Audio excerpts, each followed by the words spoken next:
I'm Matt Chapman, and I'm here with Suman Gopalan, who is the CHRO of Freshworks, and Suman is in Chennai, in India. Hi, Suman. Hi, Matt. Nice to speak with you this morning. Yeah, it's good to be virtually connected. Suman and I go back a long way from Dell days, actually, when Suman was in Singapore. Yep, that's correct. And you've had a fascinating HR career since then, also with the AC Nielsen company. But I thought before we get into our discussion, it might be good if you could tell us a little bit more about Freshworks and the company that you are the CHRO of. Certainly. So we are a startup and we are in the SaaS space. And what we do as a company is we build cloud-based customer applications for companies globally. And customer applications in the field of end-to-end customer relationship management. Typically, when we speak about customer relationship management, we think of it as a sales CRM. But as a company, what we build is everything from how you would prospect a customer or market to a customer to how you would manage the experience through when they're trying to engage with you to post sales engagement to tech support, the entire gamut of what we call as a customer life cycle and all the touch points that a customer would have with a company. We build software that enables you to provide that experience to your customers and really enable you to provide what we always promise, which is a wow experience. So that's the software we built, and companies use us globally across in about 130 plus countries and all of that. But we're headquartered in both Chennai and in the US, and our folks are everywhere. And so, how does the dual headquarter situation work in practice? So we have what is known as a dual headquarters, right? So we have both Chennai and we have the US. And the reason for that is that a large part of our development work happens in Chennai. All of our product management, our engineering, all those capabilities are based in Chennai. But if you think about where our customers are, our biggest market is in the US. And so a big presence for us is also in the US. And so all of us split our time between Chennai and US. And I think given technology today, it really doesn't matter where your teams are based. I think we've seen examples of many companies where all of their teams are entirely remote from day one. That's the power of technology today. So this enables us to actually get the best of both. We are able to be where we find great talent, which is in India, especially when you look for IT skills and coding skills. And we'd also be able to be present in the US, which is where there is a huge market, is there? So Yeah. we get to have the best of both with this model. So we were talking before about like right now you're in Chennai, which there's a lot of activity going on with COVID Yeah. in Chennai. But I wanted to back up a little bit just around what these last few months have meant for the company, and how, as a CHRO, you've responded to this. I have to say it's been a big learning experience and it's unprecedented. Life of a CHRO, I have to admit, is there's never a dull moment. And I thought I had seen it all, right? In my days where you saw the Japan tsunami, you saw the New Zealand earthquake, you saw the Arab Spring, and a lot of action around that. I thought I had seen it all. But I don't think any of us were really prepared for the magnitude of impact that we see with COVID. The fortunate part of it is that we had, strong BCP plans in place. Unfortunately, Chennai has also witnessed a couple of natural disasters. We had an earthquake, we had floods, and so we had very strong BCP plans in place anyway. And so we were very prepared with that. We thought, we'll trigger our BCP plans and we'll make sure that, we all stay hunkered down. But I don't think any of us really, at the start of it, imagined that it's going to be for the long haul, right? But we've had to learn on our feet. We've instituted, these daily stand-ups as a management team. And as we get more information, and this happened, I think, closer to March, when just as the virus was spreading through the world, we would have these daily stand-ups, and every day we would get new information. What's going on in Europe? How are we seeing it impact US? How are we seeing it kind of impact India? And very quickly, in fact, overnight, over a weekend, we took the decision to say that globally we're going to go into a work from home mode. This was before you had these instituted by the governments. We said it's just practically not a viable thing for us to expect that everyone's going to be safe when there's just so much of uncertainty. So we just had to be nimble. We had to do these daily stand-ups and really think on our feet, and that's what we did. And when we went into the whole lockdown, work from home, again, it didn't stop because, we thought it was going to be for 2 weeks, but now it's 3 months and counting. So we've started to reimagine what is the new workplace, right? The new workplace is going to be everyone's homes where they're working from. So our focus has shifted from, business continuity and emergency plans to really thinking about long term, how do we sustain this? How do we really make it viable for people to be safe and healthy, but also comfortable and productive from where they are? So, every month you ask me, I will have something new that I've learned. And I think that's true for everybody globally today. Yeah, certainly changing quick. And I think you talked about your business continuity planning processes being quite advanced. That obviously got you off to a good start. But Right. as we look to the future and looking at some of the lessons you've learned, what do you see more about the way that the company will work? And will it stay remote? How integral is technology to communication? Could we touch on a few of those themes? Right. I think the biggest thing it has reinforced is the fact that come what may, you take care of your people first, results will follow. The biggest apprehension that people always have is, when you work remote, are you going to be as productive? Because as a startup, right, when you're a large company, processes are institutionalized. Everyone knows how to work, how things work, who to contact for what, how does project management work, how does sales work. They've done it for many years now. And so everybody knows there's a rhythm around it. But when you're a startup, there's a lot of context that happens in the office, in the hallway, right? Day to day, you discover a lot of stuff. There's a lot of value in whiteboarding. You discover numerous stuff that you didn't know you're trying to solve for the first time. And so there was always this apprehension of, can we be successful when everybody is remote? And we're just, we're a young company compared to a whole lot of others. But we've always over-indexed on, you take care of your employees, everything else will fall in place. And that just worked out so true. In fact, I see our people working even harder today. We have to, help them all get the balance back. But we have not suffered on account of productivity.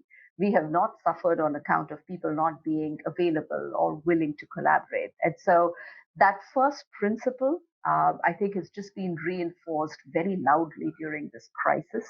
And I think that is going to really change the way we think and we design how people operate, how companies operate. The second thing I would say is the use of technology. I think technology is fundamentally recreating or having us rethink a lot of the established norms and challenge conventional wisdom. Uh, you can't hire somebody without meeting them face to face. Onboarding and bringing, your culture alive happens face to face, right? There are so many of these little norms that everybody follows, which is, based on years of conditioned learning that happened in a certain environment. But I think technology and the current environment is making us challenge all of those. And compared to the SARS situation many years ago, when technology wasn't as advanced to where we have now, I think we have to fundamentally rethink what is an office, where do you hire talent from, where can we, base our talent, and what's the best place to actually set up your, so to speak, office. how to attract, how to engage. I think all of those employee experience are getting redefined with the use of technology today. And people have adapted a lot more, whether it is to online ways of communicating, whether it's using your Slack and whatever technology that's available today. Zoom has invaded everyone's lives, not only the corporate world, but with our families, with our children, all of that. So fundamentally, I think technology has crept into every aspect of our life, not just with the workspace. And I think that's going to redefine how we think about work and just how we think about engaging as well. And that's going to have us, especially in HR, really think about the whole spectrum of employee experience, and how can we balance out. I think face-to-face interaction is still important, but how do we balance that out with the use of technology? The third thing that I'm very optimistic about is that I think this really allows us to think very differently about talent and enable us to hire talent that otherwise wouldn't be available for us to hire. Think about it. You've got dual career couple, right? And typically location becomes a big constraint. You have trailing spouses, right? Uh, None of them have to be a constraint anymore. When you start to rethink about how you work, where you work from, how can you be productive, and you can just think about the number of people that then become available for us, to hire, to engage with. I think fundamentally that's the biggest thing I'm most excited about. Me too. Me too. I think there's a gigantic hidden workforce there. And I Yeah. think it's also very exciting to think about fractional labor as well, where we can take um, smaller tasks and divide them amongst different people for parts of the week as well. So, Mark, do you think it's an advantage in this era to be a technology company, a pure play technology company? Uh, There is. There is a lot of advantage to it, primarily because people adapt to technology much faster. So the change management that you have to do is very quick as well. The other thing is because we create technology, we have actually had a number of different solutions we've come up with during this time. Much of it, of course, is to help governments and communities and our customers. But we've really put together some very creative solutions on how you can manage, the whole patient database, how you can expand treatment using telemedicine. So how you can think about, if you're returning to office, how can you think about health assessment checks, using technology for, your employees. If you think about a lot of the governments who've put out these self-assessment apps, right? There's a bot that does it. A bunch of those bots were created by Freshworks. So as a technology company, I think what it also does is it gets us all very excited about creating new stuff and creating new solutions. So we've been thinking really about a lot of our work has been in the customer engagement space, but this has got us thinking about the employee engagement space and how can we fundamentally think differently about the kind of technology needs companies are going to have, and how can we think about some exciting solutions in the space of employee engagement when this becomes the norm of working. Let's just touch on your role as a CHRO and your team, your HR team. How do you see this new perspective playing out in the way that HR leaders will actually do their jobs?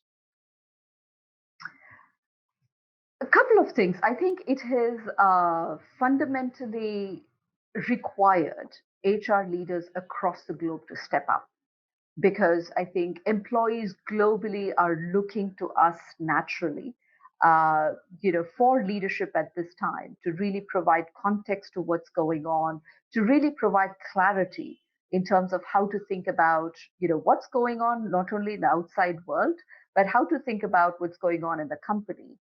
What impact does it have on their role? How should they be managing their work and life? How should they be thinking about their career? So I think naturally HR leaders across the world have had to step up to um, being a more visible, playing a more visible leadership role and really helping engage with employees during these times. Not only for COVID, if you just look at what's happening today across the world, I think HR leaders are leading a lot of the dialogue around some of the anxiety that folks are facing globally. I think that's the one thing that it's required all HR leaders, including my HR leaders, to do, which is to really step into a role which is beyond what we would otherwise do, which is business readiness, talent planning, all of that, and just to be an all-wide leader at this point in time. The other thing that I see is all of us have become a lot more creative. Europe is thinking very differently about remote working and what it's going to mean to them. US is thinking very differently, right? We're a Bay Area company, and Bay Area is no longer attractive to a lot of people. When remote working becomes the norm, you don't have to live in the Bay Area and pay those huge rents. So, can we think about having people work from Idaho or wherever homes are, and still make this model work? So, we're all having to think very differently about how we redefine what the new normal is going to be in our workplace.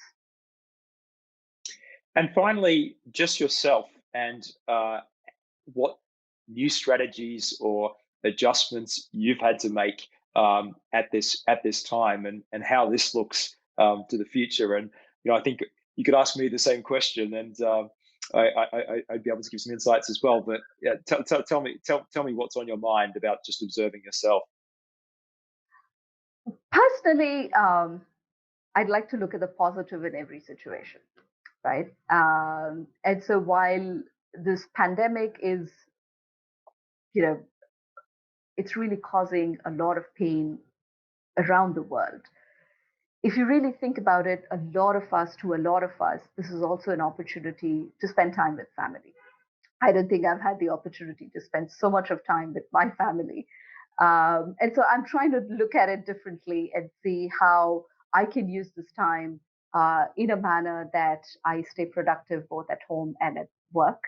Uh, yes, it is something that is stressful in the sense that you've got hours that just stress now. So it's causing us all to not only think about work-life balance, but also about personal energy, because this is here for the long run. It's not going to go away in the next month or so, right?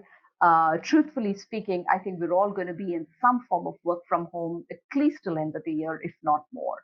And I think you probably can speak to this better, Matt. Is how do you think about it like an endurance athlete, right? How do you really play this out and conserve your energy, build your fitness, because that's going to be core. Because sitting in one corner through the day, being on Zoom calls is not the best way to beat this virus or adapt to this new scenario. So I think all of us have some amount of thinking to do about what's the new normal going to mean for us personally.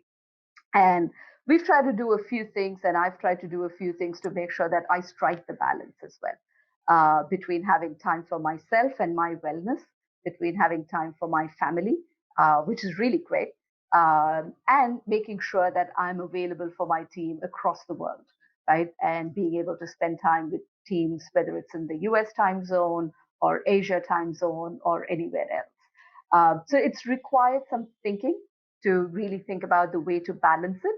But I also think it allows you a ton of flexibility. You can choose to define that how are you going to spend your hour of the day? When do you want to take off? When do you want to come back into work? I think people have a lot of flexibility, but it requires that people be more planful about it.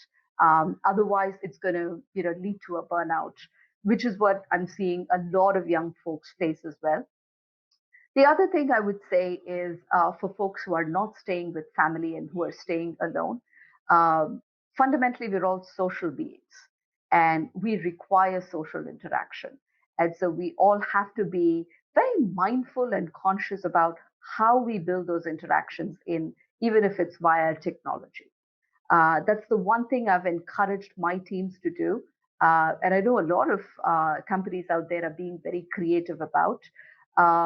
This is about physical distance. It doesn't have to be about emotional distance.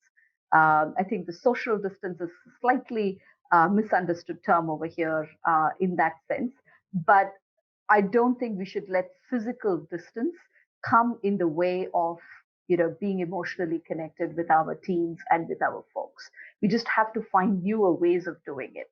And in fact, I think teams have gotten a lot more creative about how we can actually have fun while still being virtual, right? We don't have to overdo it, but we can be very creative and still build that sense of fun, belonging, camaraderie, all of that. And I think it's really important to be deliberate about it. Otherwise, I think it can just become very chaotic and it can become very isolated and stressful. So we don't have to. We can be physically isolated. I don't think any of us need to be emotionally isolated, whether from our families or from our teams as well. I couldn't agree more. Brilliant insights from you, Saman. Thank you very much for your perspectives, as inspiring as ever. And that was Suman Gopalan, CHRO of Freshworks in Chennai, India. Thanks, Saman. Thank you, Matt. Lovely talking to you.